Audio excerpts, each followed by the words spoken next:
You think you know the world's most terrifying haunted doll. You've seen the movies, you've heard the stories, but the true story of the most cursed object in existence is far older, far darker, and you've likely never heard its name.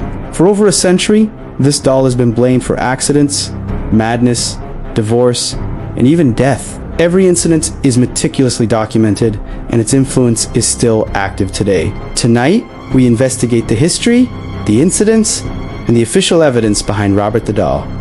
Welcome to Beyond Horror Explained. We are diving into the unbelievable history of Robert the Doll, currently housed at the Fort East Martello Museum in Key West, Florida. This object isn't just a toy. It is a documented entity. Its story begins in the early 1900s, and its reign of terror has never ended. I'm going to show you 3 concrete pieces of evidence, including official museum notes, verifiable photographs, and the actual warning sign posted next to the display that proved the terrifying folklore is rooted in unsettling fact. If you love deep dive lore and horror analysis, hit subscribe. We break down the real meanings and true stories every week. So let's get into the legend.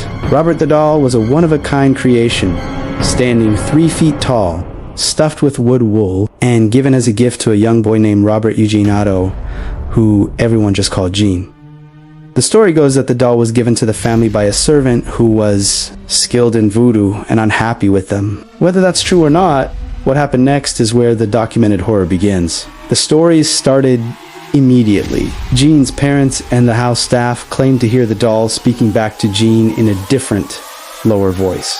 Furniture in Gene's room was inexplicably moved or overturned, and Gene would always say the same thing: Robert did it. The family reported hearing giggling and footsteps from rooms that were supposed to be empty. These were the origins of the curse, the first signs that this wasn't just a child's overactive imagination.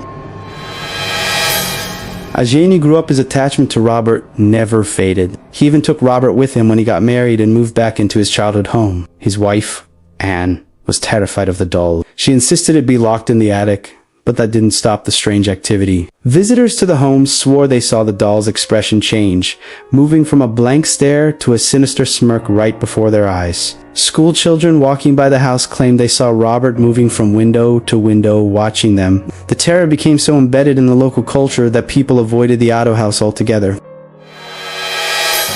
And now for our first piece of hard evidence. This isn't just hearsay passed down through generations. Gene Otto, the doll's original owner, wasn't just a boy with an imaginary friend. As an adult, he described seeing the doll blink or move in the corner of his room on multiple occasions. He would recount stories of waking up in the middle of the night to find Robert standing at the foot of his bed, staring at him.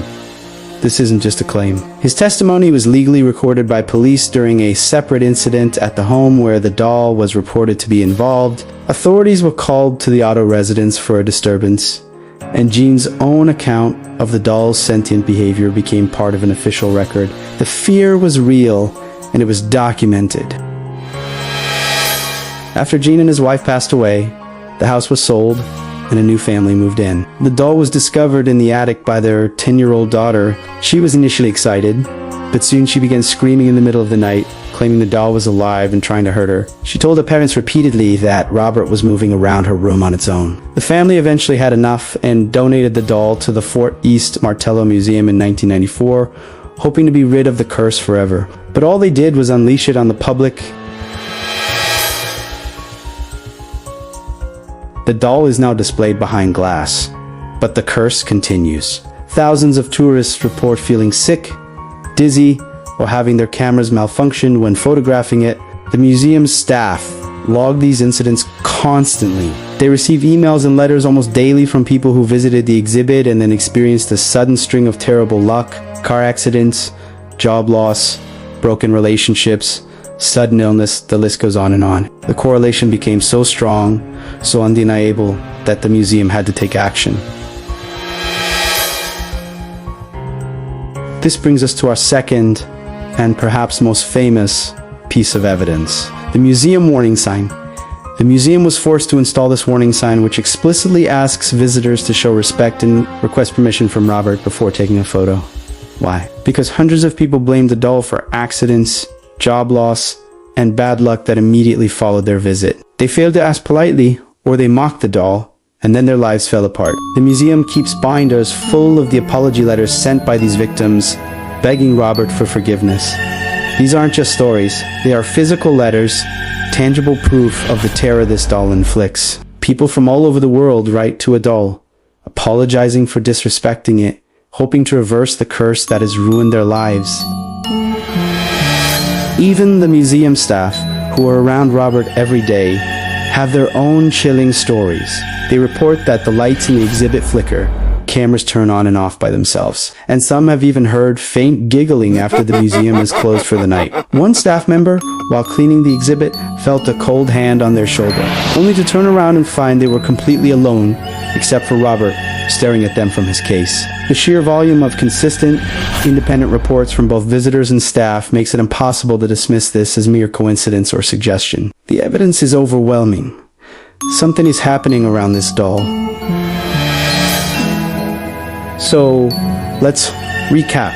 We have decades of documented witness testimony, starting with the original owner's family and continuing to this day. We have the museum itself officially acknowledging the doll's dangerous influence through warning signs and a collection of apology letters from its victims. The enduring power of Robert the Doll lies in this meticulously documented history and the museum's acknowledgement of its malignant presence.